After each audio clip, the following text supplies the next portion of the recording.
Hey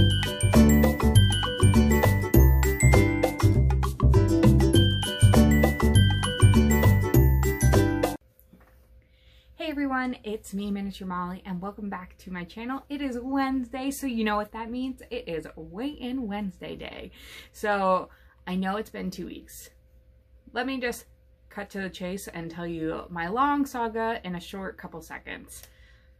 My scale is broken, so I couldn't necessarily do weigh-ins, and it was broken to the point where I thought if I put new batteries in it and it would function, then I would kind of use that as my guidelines for if I'm losing weight or if I'm not losing weight.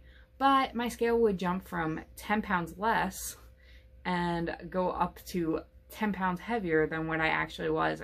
It was that broken. The sensors must have just like worn out. I don't know. I use it on a daily. I like to step on it every morning to kind of give myself that kind of indicator of where I'm at on my journey. So with that being said, I had a long saga of getting a new scale, and it took me going shopping on Amazon, then realizing I didn't want to purchase one off Amazon, then shopping at Walmart, purchasing a broken scale, then returning that one, and finally getting one from Bed Bath & Beyond. And I was very thankful that I got it. I opened it up. It was beautiful. It is a Weight Watchers scale, and I feel like it will work perfectly for what I need. And it's a pretty nice scale. So with that being said, I now have a scale, but with that I have a new starting point because of the fact that when I stepped on the scale, I got kind of actually what I'm weighing, and I can actually see how much I weigh now instead of guesstimating about how much I weigh. So we are now starting off 323. So I believe that I still lost my it would be over 17 pounds, I think, at this point. 17 pounds. I don't know exactly. I would have to figure it out, but I think I was actually 10 pounds heavier than I realized, and so losing all that weight. So this is kind of a restart, a kickoff with a scale that actually works, so I can tell you how much I've lost.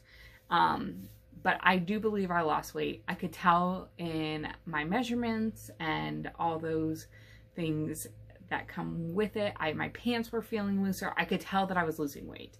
I didn't have a scale to actually physically tell me you lost weight, but I definitely could tell I was losing weight based on my shape changing and my measurements changing. So we lost weight, and I'm thankful for that.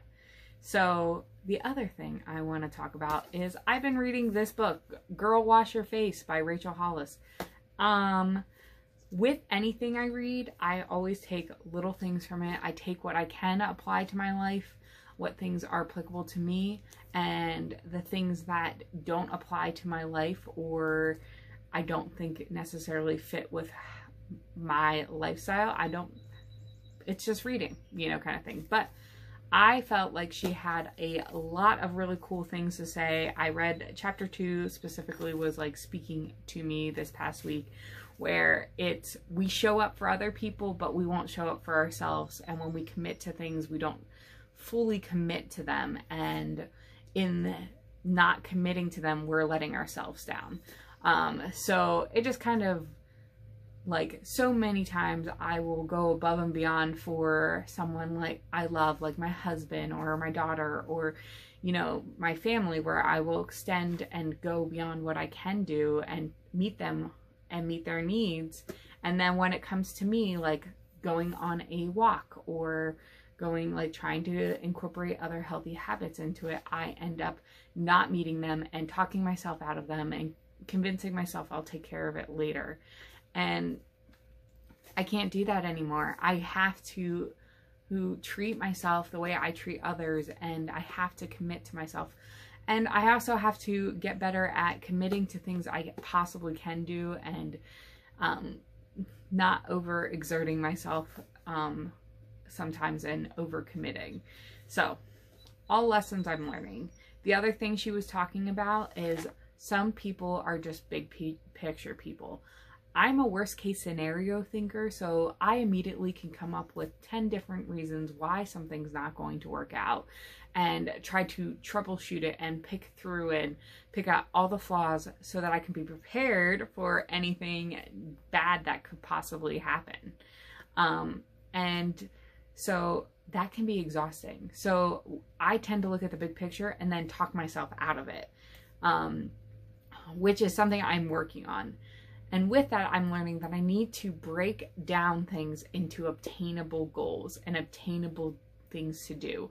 So I can only focus on the next 10 minutes or the next 30 minutes or the next hour. You know, I can't be focusing on the huge number. Yes, I'm working towards that huge number to lose and weight, but I can't, like, I'm not going to lose it overnight. This isn't prime shipping. But like, I will lose it if I continue to move forward, however slow it is. And it's not about the time that it takes to get to your thing. It's the journey in getting to there. And hopefully I myself can learn those things specifically and apply them to my life. And I'm learning that when I feel overwhelmed, because it's a big thing for me in my anxiety, when I feel overwhelmed, I literally just shut off. I have a hard time in breaking down things into micro, like, things, like little tiny little projects that I can to build up to a big one. So I'm working on that, and I'm working on me in this journey, and it's hard some days. So I'm just going to continue pushing forward and breaking down those little things. And the other thing that I'm also working on is not only my weight loss journey, but to improve myself through this journey, and become a better wife, a better mom.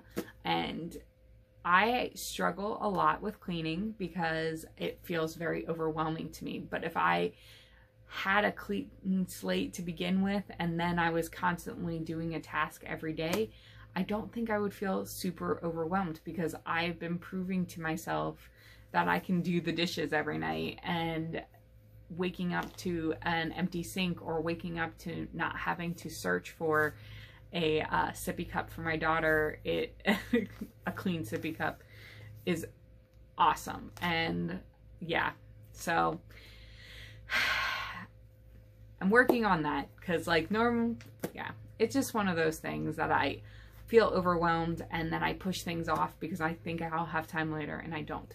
With that being said, my daughter is napping and she probably is going to wake up soon. So I'm just going to wrap up this video and just say I hope that you have a magical day, and I hope that I can encourage you on whatever journey you are on in your life, and you can make magic anywhere. All right, see you later. Bye.